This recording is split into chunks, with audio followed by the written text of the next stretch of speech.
Salut à toutes et à tous. Bienvenue parmi nous. Ravi de vous retrouver pour un nouveau Diasporama. Cette fois-ci à partir de Paris. Nous allons retrouver Madame Aïcha Mordahi. Bonjour. Merci Bonjour d'avoir Maria. accepté notre invitation. Comment allez-vous? Merci, c'est moi qui vous remercie de cette invitation. C'est un grand honneur et je voudrais vraiment vous féliciter pour cette initiative que vous avez lancée de mettre à l'honneur cette diaspora à travers le monde. Donc, je voulais vraiment vous dire bravo et puis vous dire que j'étais très honorée de participer à cette interview aujourd'hui. Merci encore. Merci à vous d'avoir accepté de faire votre diasporama, de nous livrer votre parcours professionnel et personnel, comme le veut la tradition. Alors, Madame Mordahi, vous êtes très importante à nos yeux et aux yeux de beaucoup de personnes, puisque vous vous intéressez à la santé visuelle des personnes. Et ça, je pense que la vue n'a pas de prix et la vue, c'est la vie. Vous êtes, vous avez fait carrière dans le groupe, dans le leader mondial des Verts, donc de correction Essilor. Vous avez été présidente de la fondation Essilor, une fondation très prestigieuse et très importante qui œuvre pour faire don de verres, d'examens médicaux, etc., dont vous allez nous parler, aux nécessiteux dans plusieurs continents et plusieurs pays, y compris l'Algérie. Vous allez nous dire comment vous avez rejoint ce groupe dans lequel vous avez passé finalement toute votre carrière jusqu'à votre retraite.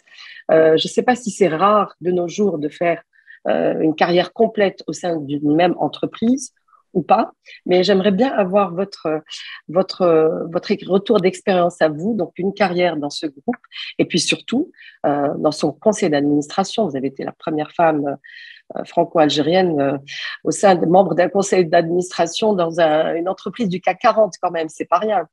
Aïcha Mordahi, dites-nous comment vous avez rejoint ce groupe. Alors, j'ai rejoint ce groupe de façon tout à fait, je dirais, très particulière. Alors, à l'issue de mes études commerciales, j'avais donc un stage à faire de 2 mois dans une entreprise. J'avais trouvé un stage dans une entreprise qui était qui était un peu loin de mon lieu de domicile et qui était accessible difficilement. Et donc, je me suis trouvée par hasard devant le CV d'Essilor, où mon maître de stage m'a dit, écoutez, voilà un stage chez Essilor, c'est une entreprise qui est vraiment montée en puissance. C'était en 1976. Peut-être que ça peut vous intéresser, c'est rue Beaubourg à Paris. Donc, je me suis dit, rue Beaubourg, c'est génial, transport facile. Et puis, j'atterrissais dans un service marketing, donc c'est exactement ce que je cherchais. Donc, j'arrive dans cette entreprise en avril 1976. Je fais mon stage et j'ai été amenée à faire une étude sur le comportement des vies des produits de lunettes pour voir comment est-ce qu'on pouvait reproduire des modèles pour les lancements de nouveaux produits. Donc, j'ai vraiment fait une étude absolument intéressante qui a effectivement été utilisée derrière pour dupliquer et anticiper, prévoir les lancements des nouveaux produits. À l'issue de ce stage de 2 mois, je décide de poursuivre mes études. Je m'inscris donc à l'université pour poursuivre mon cursus plutôt dans des aspects financiers pour compléter ma formation commerciale. Le hasard a fait que je me retrouve devant le président de ce département dans l'ascenseur. Donc, il me dit qui vous êtes. Je lui explique que je suis une stagiaire. Il me dit êtes-vous contente de votre stage? Donc, je le remercie. Je lui dis je quitte à la fin de la semaine puisque je termine et je reprends mes études. Et là, il me dit venez dans mon bureau. Je rentre dans son bureau. Il prend son téléphone. Il appelle le DRH du groupe et il lui dit préparez le contrat de mademoiselle Madjen, puisqu'à l'époque, je m'appelais Madjen. Je l'embauche. Et là, il raccroche et je lui dis ça ne va pas être possible parce que je reprends mes études. Il m'a regardé, il m'a dit débrouillez-vous avec vos études, mais vous restez. C'est comme ça que j'ai été embauchée chez Essilor. Quelle chance, donc, une première rencontre, c'est un le rêve de tout hasard. stagiaire. Hein. Voilà. Et le donc, rêve de tout stagiaire d'être recruté. Ouais. Exactement. Et donc, cette rencontre avec cette personne bienveillante, cette personne qui m'a tendu la main, qui a été la première main tendue sur le plan professionnel. Et donc, j'ai fait, effectivement, je suis rentrée chez Essilor en juillet 1976 et j'ai continué mes études en parallèle. Et puis, j'ai tracé ma carrière pendant 43 ans en ayant fait différents départements. Et ensuite, je me suis spécialisée en supply chain, ou logistique, si vous voulez, pour en devenir directeur logistique Europe du groupe. Et j'ai accompagné la mondialisation du groupe sur toutes ces années. J'ai aussi traversé toutes les fonctions commerciales, marketing, produits. J'ai même travaillé sur les développements de collections avec des grands couturiers et autres. Et puis, je me suis dit, à un moment donné, j'ai rencontré ce métier de la supply chain qui est une intersection entre le commerce, la technique, les R&D, et qui est un maillon extrêmement important dans l'entreprise. Sans supply chain, on ne peut pas vendre, on ne peut pas produire, on ne peut pas livrer et pas de business. Et donc, je me suis spécialisée en supply chain et donc, je suis devenue une des spécialistes de la supply chain du groupe que j'ai accompagnée en termes sur la partie toute mondialisation et le développement du groupe sur le plan mondial. Et Vous avez puis, en obtenu un parallèle, prix d'ailleurs dans ce oui, en, sens, en européen. 2013, j'ai été primée meilleur logisticien européen. Donc ça a été plutôt un prix pour mes équipes, parce que je le dédie à mes équipes. Seul, on ne peut pas faire grand-chose. Avec les équipes, on réussit effectivement ces beaux challenges. Et donc, je l'ai vraiment dédié à mes équipes. Oui. Et puis ensuite, alors Essilor est une entreprise tout à fait unique dans le CAC 40. Le premier actionnaire du groupe sont les salariés. Donc, on détient une partie du capital qui est en fait à l'origine du groupe depuis 1849. Les salariés sont associés au capital, mais sont associés aussi aux grandes décisions de l'entreprise, donc à la stratégie, à la politique humaine. Et tout ça est fédéré par une énorme association qui s'appelle Valoptec, qui fédère l'ensemble des salariés actionnaires et qui donc intègre le conseil d'administration et donc participe au même titre que les autres actionnaires aux décisions. Voilà. Et donc, c'est à ce titre que j'ai pu rejoindre le conseil d'administration pendant 9 ans. Et quand vous êtes au cœur d'un conseil d'administration, vous avez un peu la visibilité sur toute la stratégie et ce qui va se dérouler dans les années qui viennent. Et c'est là où j'ai vu que notre président allait développer ce qu'on va appeler la mission de l'entreprise, qui consiste à regarder le sujet de la vision dans son ensemble et de mettre à plat l'ensemble des données mondiales et de découvrir quand même, grosso modo, que la vision est le premier handicap mondial. Et on sait qu'à peu près 60% de la population mondiale a un problème de vision. Ça ne s'améliore pas puisqu'on est devant un phénomène de développement accéléré de la myopie, compte tenu des niveaux de vie, des conditions de vie dans lesquelles nous travaillons aujourd'hui. Et donc, il a décidé de lancer un grand département autour de la mission. C'est comment est-ce qu'on appréhende ces 60% de la population, sachant que la moitié aujourd'hui dans le monde est corrigée. La moitié, 2,5 milliards aujourd'hui, ne sont pas corrigés. Et bien sûr, on les retrouve en Chine, en Inde, en Afrique. L'Algérie n'est pas du tout en marge de cette situation, puisqu'on a énormément de myopes et beaucoup de difficultés visuelles. Et donc, à travers effectivement cette décision de lancer la mission, j'ai demandé à rejoindre effectivement ce département et m'occuper de mettre en place les fondations sur toute l'Europe, l'Afrique, Moyen-Orient et l'Asie. Alors, la fondation, Madame Mordahi, la fondation, pour comprendre son rôle par rapport au groupe, son rôle est essentiellement caritatif. Alors en fait, non, il y a deux éléments. Le sujet de la mission, c'est pourquoi est-ce qu'on a 2,5 milliards de personnes dans le monde aujourd'hui qui ne voient pas et qui ne sont pas corrigées? C'est un problème d'accès d'abord à un médecin. Quand vous êtes au fin fond d'un village, regardez, vous prenez un fin fond de village en Algérie, l'accès à un ophtalmologique est compliqué. Il faut faire des kilomètres pour accéder à un ophtalmo. Ça, c'est le premier handicap, c'est la première barrière, c'est l'accès à un médecin pour effectivement être examiné. Et ensuite, il y a l'accès à la lunette. Et quand on parle des problèmes de lunettes de prix, ce n'est pas tout à fait le sujet, ce n'est pas le problème, parce que des prix, on a des lunettes à tous les prix, on a des verres à tous les prix. Mais le premier frein, c'est l'accès à un médecin. Et donc, autour de cette mission, on a décidé de mettre en place des moyens d'accès. Je prends un exemple. En Inde, on a mis une centaine d'unités mobiles qui circulent en Inde, dans le fin fond des villages, parce qu'en Inde, c'est le premier pays en nombre de personnes non corrigées. Et donc, ces unités mobiles, elles sont équipées à l'intérieur de professionnels de la vision, de lunettes. Donc, l'unité mobile arrive dans le village, c'est organisé avec les responsables du village. Les gens peuvent accéder à un examen et peuvent acquérir une paire de lunettes sur place dans l'unité mobile. Et cette unité mobile, elle continue à circuler, elle revient, ce qui fait que la personne qui est équipée la première fois, elle peut continuer à se soigner et se faire équiper. Oui. C'est aussi des infrastructures dans les hôpitaux, c'est de compléter les dispositifs dans les hôpitaux. Donc, le premier sujet, c'est de mettre des conditions d'accès à un examen, une paire de lunettes. Ça, et on est dans ce qu'on va appeler du social business, c'est-à-dire qu'on va donner l'accès à des prix extrêmement bas. Et puis, on va venir compléter ce dispositif de ce qu'on va appeler les conditions d'accès ou social business par des actions caritatives à travers la fondation dont je me suis occupée. Et là, on va aller fournir, aider les personnes qui sont dans des très grandes précarités. Alors justement, est-ce que vous pouvez nous dire quel a été votre domaine d'intervention en Algérie avec cette fondation, Madame Ordahi? Alors, on a fait deux choses. On a fait une première action en 2016 avec Amou Yazid. Ça a été une journée autour de l'enfance et de la vision de l'enfant. Et donc, on a examiné, il y avait, je ne sais plus, je crois qu'il y avait 10 000 personnes à Maqam Shahid.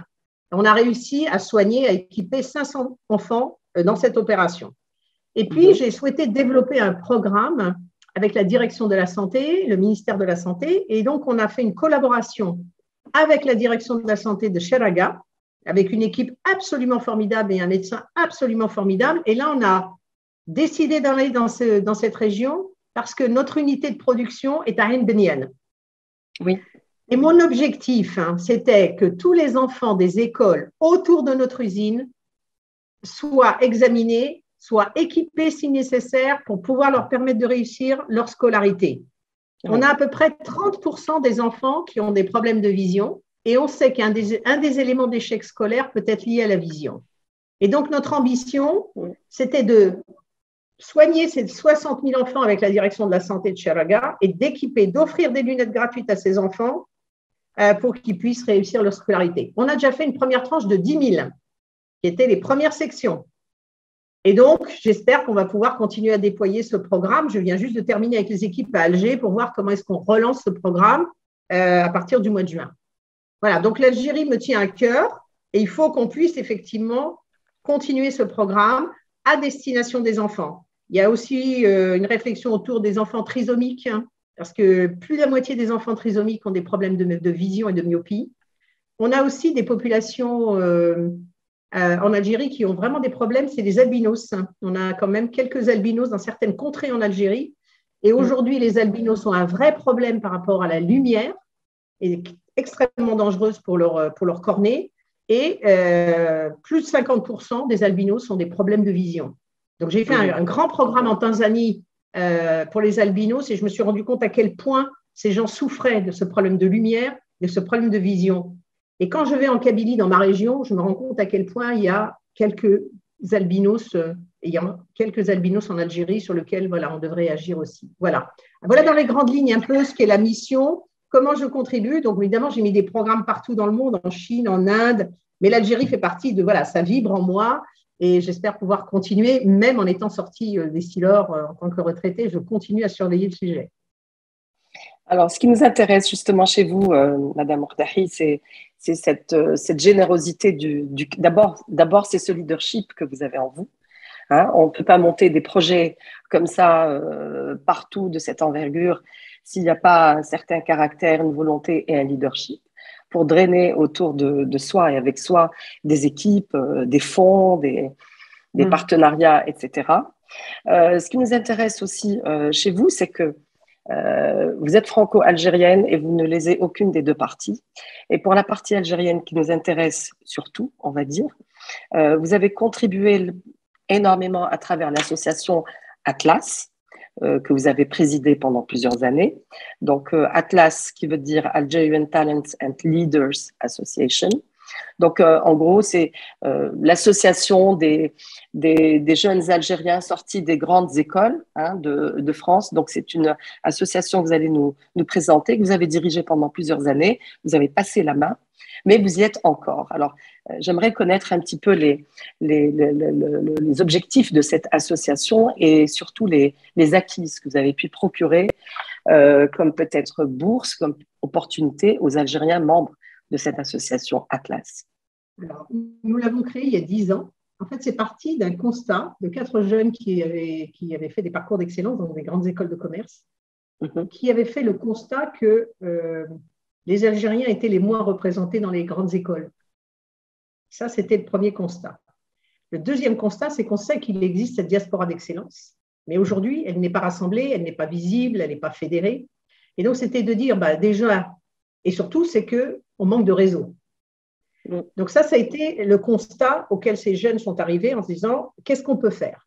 Donc, il y a eu cette création de cette association avec un double objectif, c'est comment est-ce qu'on rassemble et on se connecte avec toute cette diaspora issue des parcours d'excellence pour créer ce réseau, pour derrière créer un réseau d'entraide. Le deuxième sujet, c'est comment est-ce qu'on peut aider plus d'Algériens. Et la priorité a été donnée aux Algériens d'Algérie, on ne parle pas des Franco-Algériens, mais en Algérie, comment est-ce qu'on peut faire venir des jeunes pour pouvoir intégrer des parcours d'excellence en France en priorité, mais également dans d'autres pays européens. Et on a créé à travers le premier programme qu'on a lancé, c'est le programme Talent Up, qui a permis en 4 ans de faire venir à peu près une centaine de jeunes. Donc, on les prépare. Hein, donc, ces Atlassiens de France vont préparer au concours ces Algériens. On va donc aller dans les écoles et les sélectionner. On va les préparer au concours. Donc, c'est un travail assez complexe parce qu'il faut vraiment qu'on soit sûr qu'ils vont intégrer. Ouais. Exactement. Et ensuite, le problème, après, il y a le sujet du visa, puis il y a le sujet du financement. Donc, on va mettre en boucle l'ensemble de ce réseau pour voir comment est-ce qu'on peut effectivement aboutir. Donc, ce n'est pas beaucoup quand on parle d'une centaine en 4 ans, mais compte tenu du chemin qu'il faut faire pour y arriver, voilà. Et notre fierté, c'est de voir tous ces jeunes aujourd'hui qui sont un peu partout dans le monde. Alors, il y avait aussi un objectif, c'était de créer les talents dont l'Algérie a besoin. Et là, on a la réflexion de travailler de comment est-ce qu'on va motiver ces jeunes à revenir au pays pour pouvoir contribuer au développement du pays. C'était aussi un des objectifs d'Atlas, c'était créer la génération de talents de demain dont l'Algérie a besoin. Voilà, on a à peu près 1 millier de membres, un peu partout dans le monde. Alors, bien sûr, une grosse masse en France, puisque c'est là où nous sommes établis, mais nous avons également Londres, donc l'Angleterre, où il y a énormément d'Algériens, Dubaï, et là, on a des antennes à Dubaï, en Angleterre, au Japon. On a une jeune femme absolument délicieuse au Japon qui travaille pour rassembler cette diaspora, aux États-Unis. Et on va continuer à se déployer pour pouvoir renforcer ce réseau, puisque plus le réseau sera important et puissant, plus on aura un réseau d'entraide qui va nous permettre d'accélérer nos initiatives. Alors, on a eu un petit temps mort par rapport au Talent Up Algérie. On va le relancer. On a eu aussi des moments avec ces 3 années de Covid qui nous ont un peu, je dirais, empêchés de poursuivre. On a quand même mis en place un programme d'entraide pour les étudiants algériens en France, parce que ceux qui sont venus étudier, notamment dans les universités, et là on ne parle pas des grandes écoles, ceux qui sont venus étudier dans les universités étaient vraiment dans une très grande souffrance pendant la pandémie. Et on a donc mis un programme d'entraide pour pouvoir les aider à la fois sur le plan financier, mais aussi de pouvoir les aider à trouver un stage, un petit boulot. Voilà, donc on en a aidé une 50aine. C'est à notre échelle, hein, c'est une association de bénévoles. Il faut juste ramener ça au fait que ce sont des bénévoles qui sont autour de l'association. Voilà, donc on a suivi un jeune de l'université de Lille qui est venu nous aider après derrière, parce que tous ces jeunes nous ont rejoints derrière en entraide. Voilà, puis on va continuer à se déployer, mais il faut effectivement, la nécessité pour cette diaspora algérienne, c'est vraiment de se construire ce réseau puissant d'entraide à l'image des autres diasporas. Donc nous, on ne doit pas être en reste. Voilà. Et justement, j'ai été à peu près claire sur Atlas. Donc moi, je suis au comité stratégique, donc j'ai toujours un œil. Et les fondateurs, cofondateurs sont toujours vigilants à l'égard de cette association. Donc c'est vraiment, et puis une association qui vit depuis plus de 10 ans, ça montre aussi sa santé, et puis la nécessité qu'elle existe. Et de plus en plus de membres nous rejoignent. Voilà, il faut qu'on continue. Alors, justement, je voudrais m'arrêter un petit peu sur le concept de la diaspora dont vous parliez à l'instant. C'est un petit peu l'essence, hein, l'objectif de ces visio-entretiens, la rencontre avec la diaspora algérienne à l'étranger. Et l'idée est de la faire connaître d'abord, hein, de nous rencontrer, de nous faire connaître, et puis d'avoir un lien avec le pays d'origine ou le pays de naissance ou d'origine. Et il est vrai que ce qui revient souvent, c'est que nous ne sommes pas organisés, nous ne travaillons pas en réseau, nous ne sommes pas inscrits dans un network efficace, qu'il soit professionnel ou culturel ou social. Alors, à votre avis, à quoi c'est dû par rapport à d'autres communautés peut-être qui sont beaucoup mieux organisées et c'est dans leur ADN depuis toujours? Qu'est-ce qui fait que nous, naturellement, ça ne l'est pas? Et pourtant, quand on voit l'organisation familiale et sociale algérienne, elle est pourtant très dans le network, je veux dire, le mot est peut-être trop important, mais en fait, dans les cités, dans les immeubles, dans la famille, il y a toujours de l'entraide, tout le monde connaît tout le monde en sait trop sur tout le monde. Enfin, il y a quand même ce lien qui est là dans la cellule familiale et c'est la cellule sociale algérienne, mais pas à l'étranger ou pas suffisamment. Comment vous expliquez cela, Madame Mordahi? Moi, je pense qu'il y a un sujet de génération. Je pense qu'il faut regarder la première génération qui est arrivée en France, qui avait des objectifs, oui, effectivement, de s'installer, de travailler, de s'en sortir, d'éduquer ses enfants. Et puis, avec un regard permanent sur le pays, sur je vais retourner au pays. Je veux dire, ça a été aussi un petit peu, moi, ce que j'ai ressenti quand j'ai rejoint la France à travers cette famille d'accueil. C'était, ouais, tu vas étudier, mais tu vas aller contribuer au pays. Donc, on n'était pas dans une démarche, dans cette génération, de cette première immigration, de construire un réseau puissant. On était dans le souci permanent du retour au pays. Et je pense que ça a été peut-être probablement un des fossés qui a fait que la diaspora algérienne n'a pas forcément construit ce réseau solide d'entraide comme les autres diasporas dans le reste du monde. C'est mon analyse, hein. C'est juste, voilà, je donne mon impression. La deuxième analyse pour moi, c'est que les associations qui ont été créées, qui se sont créées en France ou à travers le monde, une myriade d'associations, avec des objectifs qui étaient très individuels. Je pense qu'on a manqué de, comment dirais-je, d'un besoin de, comment dirais-je, de faire ensemble quelque chose. C'est-à-dire que beaucoup d'associations se sont créées avec des objectifs tout à fait l'intérêt général, vous voulez dire, l'intérêt commun. Voilà, exactement. Excusez-moi, c'est peut-être le terme que je cherchais, l'intérêt général. Il y avait un intérêt d'abord par rapport à l'association et un intérêt personnel, je dirais, autour de l'association et de ses activités, avant de fédérer tout ça. Les mentalités bougent, hein. Moi, je le vois à travers Atlas. J'ai pas mal de contacts avec les autres associations. Il y a des choses qui sont faites en commun. Et puis, il y a aussi des choses qu'on peut faire avec le Maghreb. On est très proche, oui, de la TUJ, de la MJN au Maroc. On a eu des activités assez importantes avec les Tunisiens. Ils sont bien organisés aussi.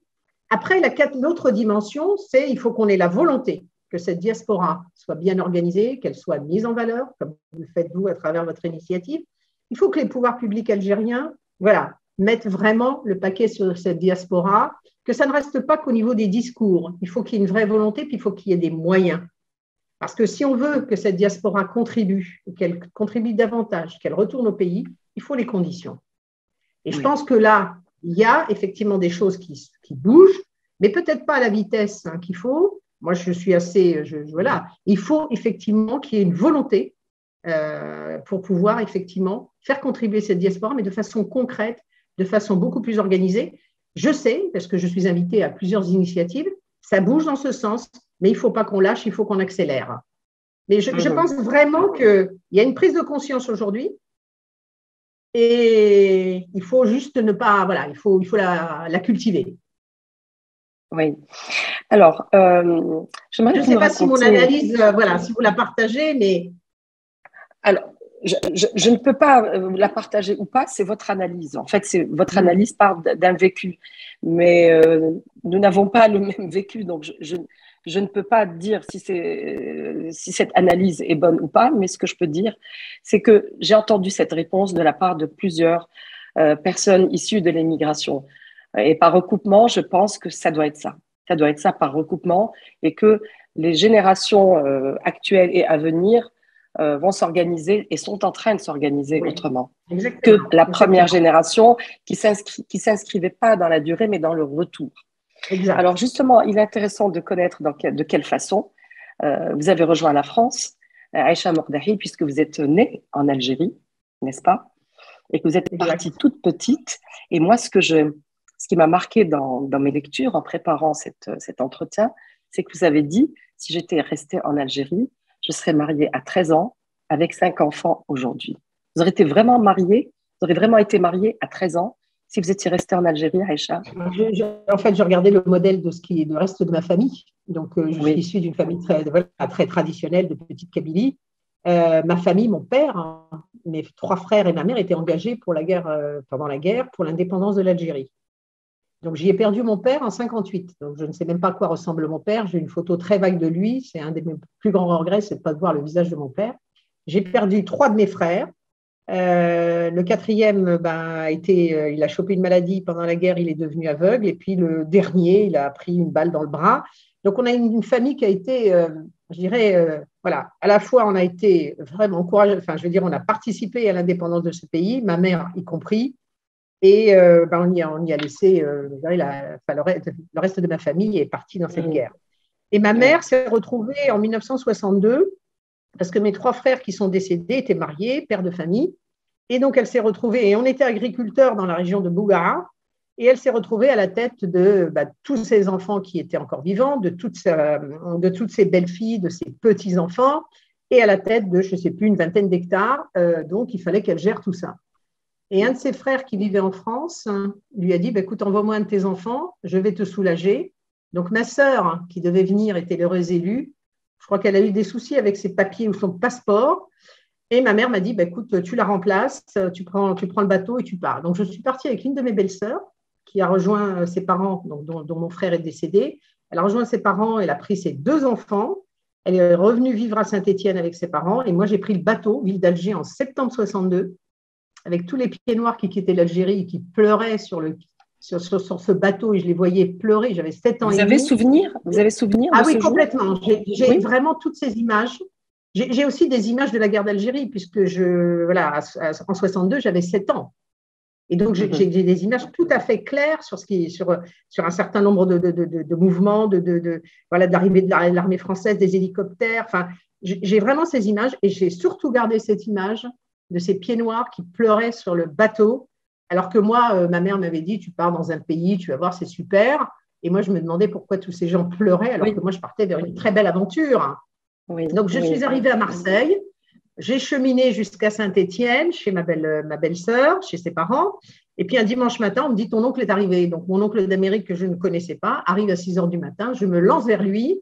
Donc c'était avec lui que j'allais faire ma vie. Et ce monsieur, qui était d'une très grande beauté, une très grande élégance, quelqu'un d'extrêmement instruit, me regarde et me dit, retourne mettre tes chaussures, parce que je suis allée l'embrasser pieds nus. Et je pense que dans son message, c'était très clair le message qu'il voulait me passer. Il savait très bien que mon chemin allait être assez long et que donc il fallait que je sois bien chaussée pour affronter ce qui allait m'attendre. Et il avait raison, parce que oui, et ça a été très compliqué parce que je suis arrivée en septembre 62 en France, en pleine fin de guerre d'Algérie, donc dans un climat racial extrêmement difficile. Je me souviens parfaitement de mes premiers jours à l'école et je ne parlais pas un mot de français.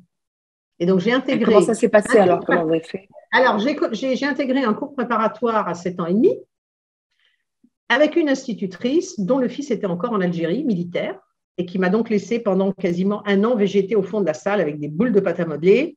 Mais ce n'est pas grave, parce qu'un enfant de 7 ans, il observe, il emmagasine, il enregistre. Et puis ensuite, la 2e année, je suis tombée sur un instituteur à qui je rends hommage, parce que c'est lui qui m'a sauvée avec mon oncle qui m'a élevée. Et grâce à lui, j'ai pu rattraper quasiment tout mon retard. Et puis, mon oncle a été vraiment d'un énorme support. Donc, il y avait mon enseignant, il y avait mon oncle. Et puis, ils ont tout fait pour me faire sauter des classes, malgré le handicap de la langue française. Je n'ai pas fait de 6e, je n'ai pas fait de 5e. Je me suis retrouvée dans le 4e. Et puis, j'ai eu mon bac à 19 ans. Puis après, bon, voilà. Et tout ça, je le dois à des enseignants et je le dois à ce monsieur qui m'a élevée, sans qui je ne serais pas là aujourd'hui, sans qui je n'aurais pas fait ce parcours. Et pendant toute cette scolarité à l'école primaire, ça a été des moments difficiles puisqu'on était vraiment dans un climat d'après-guerre d'Algérie. Voilà, j'ai un moment très fort dans ma vie, dans cette école primaire qui a forgé mon caractère, parce qu'on parlait de mon caractère tout à l'heure. C'est quand je suis allée chercher mon prix, parce qu'on remettait des prix à la fin d'année, et cet instituteur m'avait dit, vous allez décrocher le prix d'excellence. Alors bon, je ne sais pas de quoi il s'agissait, mais j'ai décroché le prix d'excellence. Sauf que tous les enfants qui ont eu leur prix ont eu des applaudissements, et moi j'étais la seule à aller chercher mon prix dans le silence. Et ce jour-là, quand vous avez 10 ans, ça vous marque à vie, et je me suis dit, jamais plus cette humiliation, je la revivrai une 2e fois. Et c'est ça qui a forgé mon caractère et c'est comme ça aussi que j'ai décidé que j'allais m'en sortir et par les études et par le travail. Et donc, pourtant, un jour, vous avez été décoré de la médaille de chevalier de l'Ordre national du mérite. Donc, c'est une belle revanche que vous avez prise sur le sort, voilà, sur le temps, sur ce climat. Alors, félicitations d'abord. Félicitations. Merci. Je crois que c'était à la demande du président Dessilor, et donc ça m'a été attribué sur la réserve personnelle du président Sarkozy pour effectivement la carrière que j'ai effectuée dans ce groupe et par rapport effectivement à ma contribution au développement du groupe. Voilà, c'était un grand moment parce que ça a permis aussi de réunir à la fois les équipes, les amis, mais j'ai réuni aussi beaucoup de gens qui sont venus d'Algérie. Donc c'était un moment ensemble, voilà. Oui, alors nous parlerons tout à l'heure de votre implication dans la vie, dans la société civile algérienne, Aïcha Mordahi. Alors, juste par rapport à ce climat dont vous parlez à l'instant, de climat racial, post-guerre, etc., et par rapport à la situation aujourd'hui, la situation donc tendue qui existe aujourd'hui en France vis-à-vis de l'immigration des Arabes, des musulmans, après une période visiblement où c'était plus ou moins calme, mais c'était peut-être un calme avant la tempête. Comment analysez-vous aujourd'hui la montée de l'extrême droite et le malaise que vit la communauté arabe et musulmane en France aujourd'hui? À votre avis, à quoi cela est dû? Alors, moi, je pense qu'il faut remettre tout ça dans un contexte économique et social. C'est vrai que il y a des moments, enfin, on a traversé des moments difficiles sur le plan du chômage, sur le plan de l'économie, sur le plan de la pandémie. Et quand on est dans des situations aussi tendues, on va toujours chercher un bouc émissaire. Alors, complété des attentats qu'il y a pu y avoir et puis de la focalisation sur la confusion entre le musulman et le terroriste. Et donc, toute cette inquiétude, qu'elle soit économique, sociale, pandémique, a fait qu'on a créé un espèce d'environnement qui fait qu'aujourd'hui, on a décidé qu'on allait avoir un seul bouc émissaire qui sont les musulmans. Parce qu'on ne parle pas tant d'immigration, on parle beaucoup plus des musulmans. Quand vous regardez un peu tout le discours des politiques aujourd'hui, le sujet, il est autour de l'islam, autour de… Voilà, et la confusion entre la religion, le terrorisme. Et moi, je pense que tout ça est dû effectivement à vraiment une base aujourd'hui d'inquiétude globale par rapport à ce qui se passe dans le monde. Je pense que les gens sont très inquiets au quotidien. Les gens ne savent pas ce que va être le lendemain. On a passé 3 années de pandémie. Vous l'avez vécu aussi en Algérie. Personne ne savait comment on allait s'en sortir. Donc, tout ça fait qu'on a créé un environnement d'inquiétude globale et en ayant décidé, évidemment, de stigmatiser un certain nombre de personnes, dont les musulmans en priorité, parce que le discours a beaucoup bougé de l'immigration. On en parle un peu, mais beaucoup moins que le sujet religieux. Oui, tout à fait. Et voilà, et puis je dirais, c'est le fonds de commerce d'un certain nombre de partis politiques qui ont bien, je dirais, bien mis, ancré tout ça dans l'esprit des gens qui sont dans cette inquiétude pour dire, il y a le bouc émissaire, c'est l'immigration, et puis surtout, ce sont les musulmans. Alors, vous êtes inquiète pour la communauté en France? Moi, je pense que je suis inquiète pour ce qui est du fait, de ce qu'on va appeler les musulmans. Parce que cette stigmatisation de cette religion, même si aujourd'hui, il y a quand même des gens qui sortent du bois pour essayer de dire ça suffit, on l'a vu à travers la campagne électorale. Oui, je suis inquiète. Je suis inquiète parce que le climat mondial est inquiétant. Et je pense qu'il n'est pas propre à la France, il est partout. Et aujourd'hui, on voit bien tous ces extrémistes qui sortent un peu partout dans le monde, que ce soit aux États-Unis quand on a eu la période Trump, que ce soit dans certains pays de l'Est. En France, oui, je suis inquiète. Je suis inquiète parce que ça va rendre encore beaucoup plus difficile. Parce qu'on va parler des sujets d'intégration, mais c'est des sujets, ça rend difficile ces sujets d'intégration, ça rend difficile l'accès à des postes, ça rend difficile globalement la vie des communautés dès lors où effectivement elles sont stigmatisées. Oui, je suis inquiète. Oui, je pense que vous n'êtes pas la seule, puisque beaucoup à cette même antenne l'ont exprimé également, surtout ceux qui sont en France, comme vous, Aïcha. D'où la nécessité que cette diaspora que les diasporas qui se reconnaissent effectivement dans ces éléments puissent être beaucoup plus importantes, beaucoup plus forts pour pouvoir défendre. Donc, il y a aussi une prise de parole qui doit être aussi prise par effectivement ces représentants de ces diasporas. Ça, c'est important. Et je pense que plus on s'organisera et plus on sera fort et plus on aura effectivement la possibilité de nous exprimer, de défendre les lignes. Alors, vous investissez, comme je l'ai dit tout à l'heure, beaucoup en Algérie. Vous avez cité tout à l'heure l'usine de verre Essilor à Alger, à Ain Benienne plus précisément. Vous investissez beaucoup dans l'éducation artistique et musicale à travers le maestro Amin Kuider et son école à Sema. Vous dirigez également, vous êtes présidente de l'Orchestre symphonique international en France.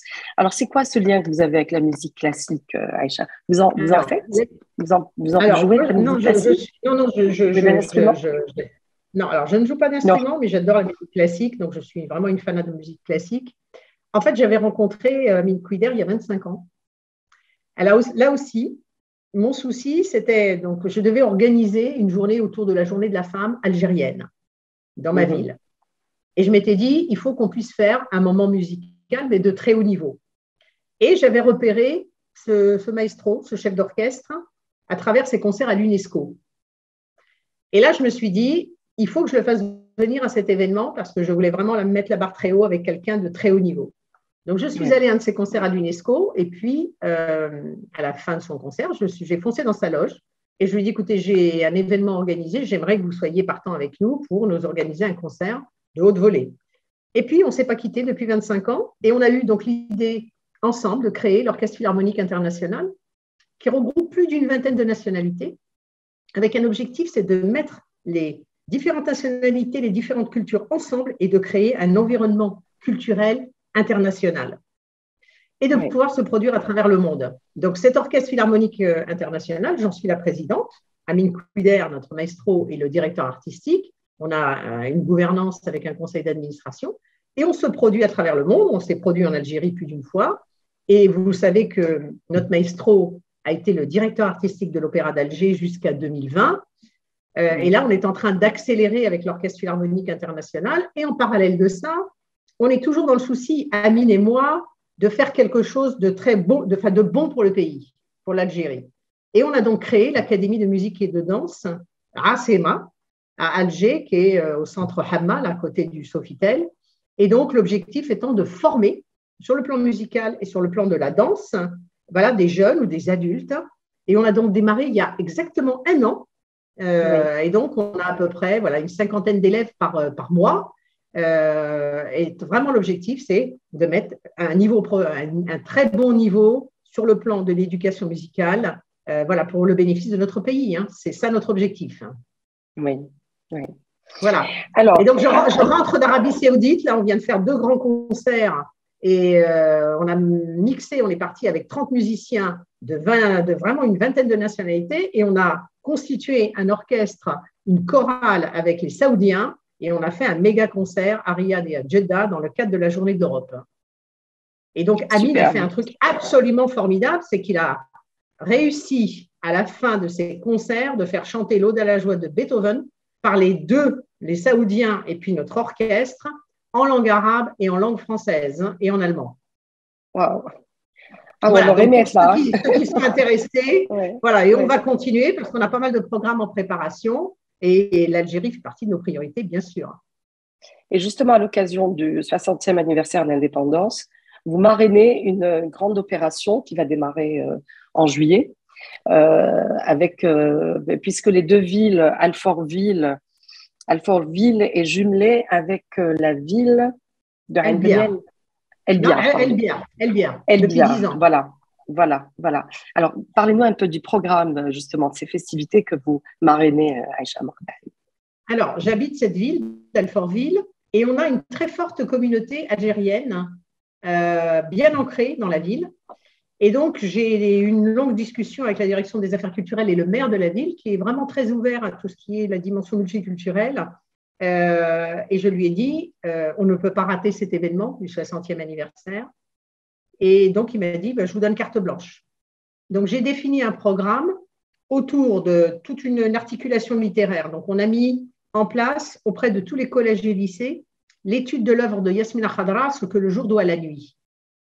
Avec un objectif, c'est que les professeurs ouvrent le couvercle sur ce moment de la guerre d'Algérie auprès de leurs élèves. Et donc, on a lancé un grand challenge littéraire sur le 600 élèves à Alfortville, ils ont démarré en février l'étude de cette œuvre. Yasmina Khadra s'est déplacée dans tous les établissements pour pouvoir motiver les enfants, les élèves. Et donc, ça va être un challenge littéraire qui va se terminer fin juin. Et ensuite, il va y avoir un jury qui va sélectionner. Donc, les gamins, à travers cette œuvre, vont choisir des morceaux. Soit ils vont filmer, soit ils vont faire une chorégraphie, soit ils vont faire un texte. Et le jury va déterminer les gagnants. Et tout ça va se terminer quelque part en novembre, puisqu'on va rejoindre le mois de novembre, donc la célébration du deuxième événement. Il y a juillet, il y a novembre. Et donc, Yasmina Khadra remettra les prix. Et on va faire participer tous les habitants de la ville d'Alfortville également à ce challenge littéraire. À côté de ça, on va mettre aussi en lumière l'art culinaire algérien à travers la chef Sherazade. On va mettre en lumière la musique à travers Amine Kouider. On va mettre l'artisanat. Donc, on est à la recherche là, de sélectionner des représentants de l'artisanat qui vont exposer. Et donc, ça va être une année et puis le cinéma. Donc, on démarre le 31, le lancement officiel, le 31 mai, avec le film L'heure Algérie de Lina Soualem, qui sera présente pour le lancement de cette année de l'Algérie, avec Rachid Arab qui va animer le débat. Et on va donc avoir 4 films qui vont se succéder sur toute cette saison. Donc, cinéma, littérature, musique, l'art culinaire, tout ça pour pouvoir mettre l'Algérie à l'honneur à travers, malheureusement, ce moment historique qui est la guerre et l'indépendance, mais c'est aussi le moyen de pouvoir dialoguer à travers ce qui s'est passé, d'ouvrir, moi je dis le couvercle, et je l'ai vu à travers les professeurs en discutant avec eux. Ils ont commencé à aborder ces sujets qui restent encore tabous. Tout ça va nous permettre aussi d'avancer. Donc moi, mon seul objectif, c'était de valoriser notre pays, mais aussi de pouvoir appréhender des pans de cette histoire qui restent encore beaucoup trop tabous. Et venant d'une fille qui a perdu son père et ses 3 frères, il est nécessaire qu'on regarde aussi l'histoire avec maintenant, il faut qu'on vive avec ce temps, il faut qu'on puisse avancer. Oui, ça contribue à penser les blessures. Exactement. N'est-ce pas? Exactement. Et vous êtes bien placé pour en parler. Mais vous êtes un peu partout, je schématise, vous êtes un peu partout, vous êtes hyper active, Aïcha Mokdari. Vous êtes un exemple. Mais attendez, je n'ai pas fini. C'est que, parlez-moi du tunnelier, Aïcha. Vous êtes même dans un tunnelier d'extension de ligne de métro qui vous est dédié. Parlez-nous de cela. Mais écoutez, partout. Ça, c'est à travers les actions que j'ai menées pour la Fondation Essilor. Donc, vous savez que la France est en train de construire toute la ligne 15 qu'ils appellent le Paris Express. Et donc, pour creuser ces tunnels, il y a des tunneliers. Puis, il y a une tradition, chaque tunnelier porte le nom d'une femme. Et donc, le Grand Paris, qui gère ce Paris Express, a lancé un concours auprès des élèves des villes concernées à travers différents projets portés par des femmes. Et donc, c'est mon projet autour de l'accès à la santé visuelle pour les enfants qui a été sélectionné par tous les élèves de la région et qui fait qu'aujourd'hui, le tunnelier qui a percé la ligne 15 du métro Paris Express sur 3 villes porte le nom d'Aïcha. Voilà, c'est comme ça que ça s'est fait. Votre nom. Et très franchement, quand ils m'ont appelé pour me dire, moi je pensais que c'était un gag, parce que je ne comprenais pas ce qui se passait. Vous ne saviez pas. Non, mais non. Ils m'ont appelé en disant, vous avez été sélectionné par les élèves des écoles des 3 villes dans lesquelles la ligne 15 va passer. C'est votre projet qui a été sélectionné au niveau de la Fondation Essilor et le tunnelier portera votre nom. Voilà, c'est comme ça que ça s'est fait. Et donc, je suis allée inaugurer ce tunnelier. Il a fini de percer. Et donc, maintenant, ils vont continuer à installer les lignes du Paris Express, ligne 15. Voilà, donc c'est un grand honneur. C'est aussi grâce à ces élèves que mon projet Fondation Essilor a été retenu et que le tunnelier porte mon nom. Alors, ce qui était drôle, c'est quand je suis allée à au lancement. Donc, il y avait il y avait les compagnons de l'ouvrage, on les appelle les compagnons de l'ouvrage, parce que c'est très, très… il y a tout un rituel pour lancer le tunnelier. Et donc, il y avait beaucoup de compatriotes. Et donc, ils sont venus me dire qu'ils étaient très fiers qu'un tunnelier porte un nom arabe. Donc, oui. c'était aussi un moment de partage. Voilà. Et le nom d'une femme, en plus. C'est formidable. Voilà. Alors, je dis, vous êtes partout, je suis sûre que… Oui. Mais là, j'ai rien demandé, moi, pour le tunnelier. Oui. Je ne me suis pas du tout investie. Là, c'est arrivé comme ça. Votre réputation vous dépasse, Madame Ardari. Oh, non. Moi, je crois qu'il y en a beaucoup sur Terre aujourd'hui qui ont fait beaucoup plus que moi. Alors, on ne les connaît pas tous, mais bon, en tout cas, ceux qu'on connaît, on va à leur rencontre. C'est ça qui est bien. Alors, juste pour terminer, et comme le veut la tradition, nous allons essayer de connaître un petit peu vos goûts personnels en matière culinaire, musique, littérature, cinéma. Quels sont les plats que vous aimez ou que vous aimez cuisiner?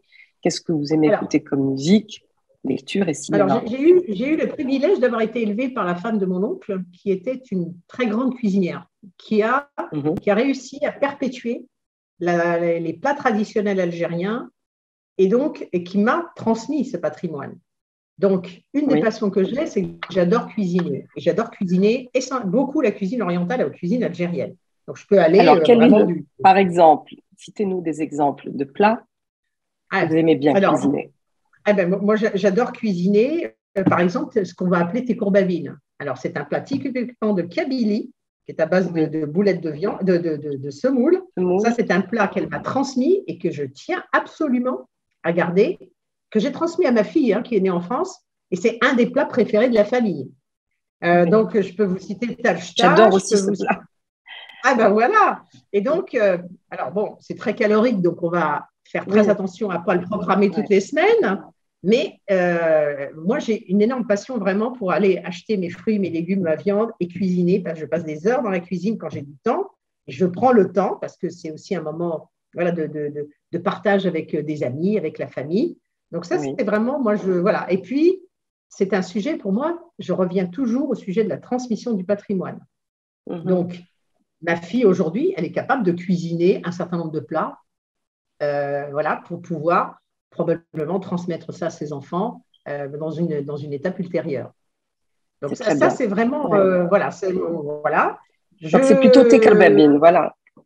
Oui, alors moi j'ai pris un plat qui me semblait emblématique, mais voilà, il y a tafchta, voilà, tous les plats de ma région de Petite Kabylie font partie pour moi du patrimoine et je ne veux absolument pas perdre ce patrimoine. Alors, ma deuxième passion, c'est que je maîtrise parfaitement et je parle le kabyle. C'est pareil, quand je suis venue en France, je parlais l'arabe, parce que je suis née à Bougara, on parlait l'arabe. Et cette famille d'accueil, mon oncle et ma tante, parlaient kabyle. Et donc, ça, c'est aussi pour moi le patrimoine que je souhaite absolument garder aussi en termes de transmission, parce qu'on ne pourra jamais s'affranchir de nos origines, et c'est fondamental. Donc, là, voilà, donc ça fait partie de… Et puis, je suis une passionnée de lecture. Je lis beaucoup, beaucoup, beaucoup. Je lis beaucoup d'auteurs algériens. Qu'est-ce que vous lisez? De tout. Je lis. Je suis assez boulimique sur le plan lecture, c'est-à-dire que je peux avoir 10 magazines sur ma table de chevet, comme 3 bouquins. Mais je vais lire beaucoup. Alors, j'ai lu dans le passé beaucoup sur des auteurs anciens, comme Mamre, mais aujourd'hui, je suis plutôt dans le contemporain. Et puis, je suis dans les éléments de société aussi, parce qu'il faut suivre et comprendre ce qui se passe. Voilà, donc, évidemment, j'ai un grand ami qui s'appelle Yasmina Khadra. Voilà, grand auteur. Je l'accompagne aussi pas mal sur pas mal d'événements. Voilà. Et donc, je suis sur une lecture très, très, très large. Je suis ouverte à tout. Tout est intéressant. Et j'ai une fille qui est aussi passionnée de littérature, donc on a un budget livre assez important. Voilà. Et en musique, son dernier c'est la musique. C'est la musique. La musique classique, parce que je suis une fan de musique, donc d'opéra, et grâce à Amine Kouder, je peux assouvir ma passion en direct. Ah oui, vous êtes en plein dedans. Voilà. Mais vous n'écoutez que de la musique symphonique? Non, j'écoute de la musique arabe. J'adore la musique arabe. Moi, j'adore Dahman al-Harachi. Je suis assez aussi, mais je suis une passion pour la musique classique, mais la musique algérienne tient une énorme place dans mon univers. Oui. Cinéma aussi? Oui, très cinéphile aussi. Très cinéphile aussi. Donc, voilà, moi, je pense qu'il faut être ouvert à tout. C'est fondamental pour être dans le coup de ce qui se passe au quotidien, que ce soit voilà, la culture, pour moi, fait partie de ce que je n'ai pas eu quand j'étais en Algérie, pendant cette période de guerre. Je me suis rendu compte quand je suis arrivée en France de ce gap entre ce qui se passait et ce que je devais acquérir et de ce que je n'avais pas. Et donc, ça a été aussi un moyen de rattraper un peu le temps, même si on ne rattrape pas tout. Et c'était un moyen aussi voilà, de compenser ce qu'on va appeler ce gap. Tout à fait. Alors, Aïcha Mordahi, pour terminer, vous qui vous souvenez très bien du jour de votre départ d'Algérie, vous aviez 7 ans, vous vous souvenez très bien de cette journée, vous nous l'avez dit tout à l'heure. Est-ce que vous vous souvenez de ce que vous avez mis dans votre valise de départ? Est-ce que vous avez mis comme objet précieux ou objet cher à vos yeux? Alors, je suis partie sans valise. Je suis partie nue quasiment. J'avais une robe. C'est la première fois qu'on a cette réponse. Ouais. Je n'avais pas de valise. En termes matériels, je n'avais pas de valise au niveau matériel et je suis partie avec une robe, je me souviens, qui était très légère. Je suis arrivée en septembre, il faisait très froid en France. Et je crois même que je n'avais même pas de chaussures. Je crois que je suis partie pieds nus. J'ai un doute, mais je suis partie pieds nus. Donc, je n'avais rien. Par contre, ma valise, elle était dans ma tête. C'est-à-dire que je suis partie avec mes souvenirs. Je suis partie avec le fait que ce pays, jamais je ne pourrais il était chevillé à mon corps. Et ma valise, ça a été ça. C'était tous ces souvenirs de ce que j'ai vécu en Algérie sur ces 7 premières années. Je me souviens des images très précises de ma mère quand elle a appris la mort de ses enfants. Vous voyez, c'est des choses qui me sont restées. Et moi, dans ma valise aujourd'hui, c'est des souvenirs que j'ai laissés dans ce pays qui restent ancrés en moi. C'est ça ma valise. Oui. Je vous remercie, Aïcha Mordahi, de vous être livrée aujourd'hui à nous, d'avoir fait votre diasporama à partir de Paris. Je rappelle à ceux qui nous ont suivis ou qui viennent de prendre l'émission en route qui peuvent nous retrouver, revisionner cette émission sur le site web du Soir d'Algérie, la chaîne YouTube et les réseaux sociaux du Soir d'Algérie. Merci encore, Aïcha Mordahi, pour tout et de bonne continuation dans vos projets futurs parce que vous en avez plein. Merci, c'est moi qui vous remercie, Maya. C'est vraiment une très, très belle initiative et surtout, continuez-la parce qu'elle est vraiment importante. Et je pense que voilà, on revient à ce qu'on a dit tout à l'heure, c'est aussi ça qui créera la force de ce réseau. Merci infiniment, Maya. Merci, au revoir.